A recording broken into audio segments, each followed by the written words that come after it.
profanity a necessary evil? El decir palabras vulgares, ¿un mal necesario? Esta es una reflexión sobre el uso de las palabras vulgares en nuestra sociedad. There is absolutely nothing with swearing. There's absolutely nothing wrong with some vibrations in the air.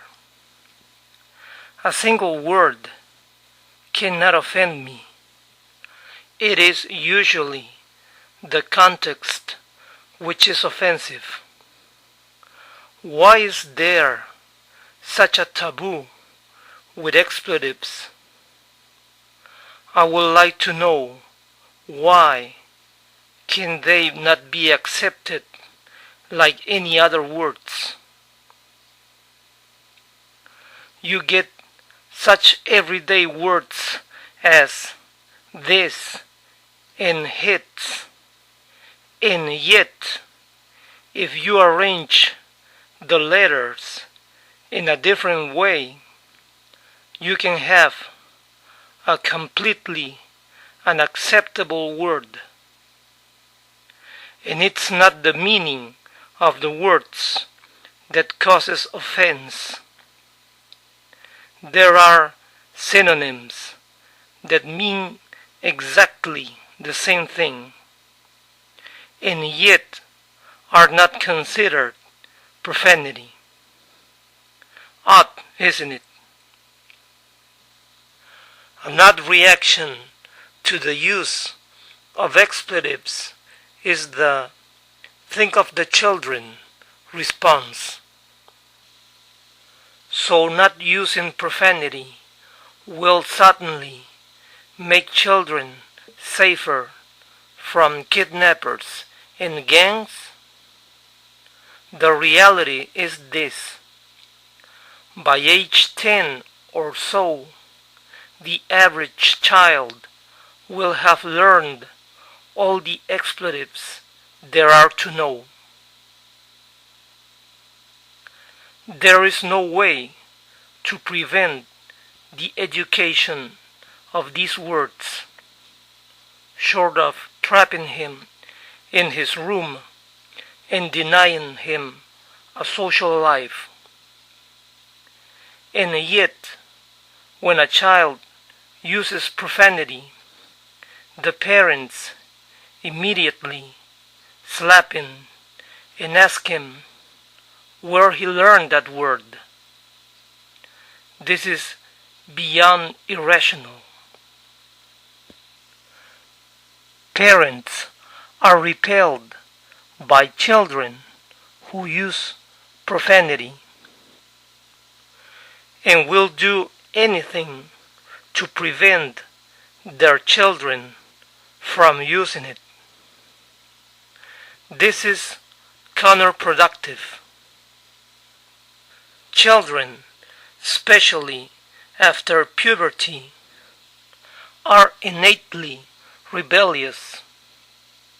Having expletives being considered taboo words will only encourage children to use them.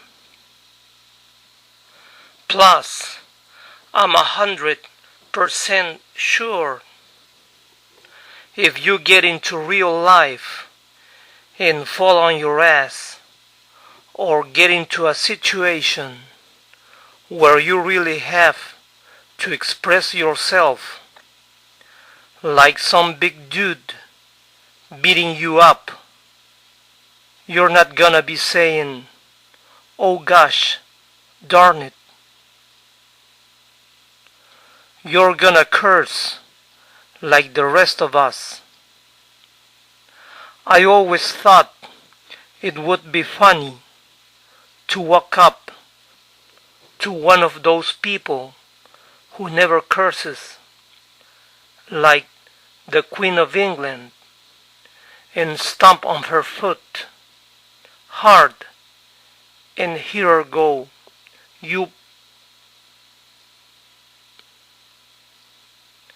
Kate Winslet says Luck helped land Titanic. Kate Winslet dice que la suerte la ayudó a aterrizar en la película Titanic. La actriz Kate Winslet habla del rol que la ayudó a surgir como una de las más famosas estrellas del cine en Hollywood. Kate Winslet would like to use the occasion of Titanic's re-release to clarify some of the gossip about landing the role of Rose in the film. She didn't stalk director James Cameron to win the part of Rose, the defiant teen bride-to-be, who found true love aboard the doomed ship with Leonardo DiCaprio's scruffy artist, Jack. Articles describe the British artist as having waged an aggressive campaign, flooding the filmmaker with phone calls and letters until he relented. I wouldn't do that, Winslet insists. It's not my style. She does, however, own up to sending Cameron a bouquet of roses with a note signed "From Your Rose." 3 days after her audition in Los Angeles, Jim took a risk in casting me, she says. A lot of my contemporaries were much more likely candidates. I got lucky. Meanwhile, Cameron feels he was the lucky one to have found the perfect Rose. Kate had a powerful intelligence and strength of personality and a vulnerability. Her character is at the brink of suicide at one point. I knew whoever I cast would have to carry the movie on her shoulders, although Kate did feel a bit lost and overwhelmed by the magnitude.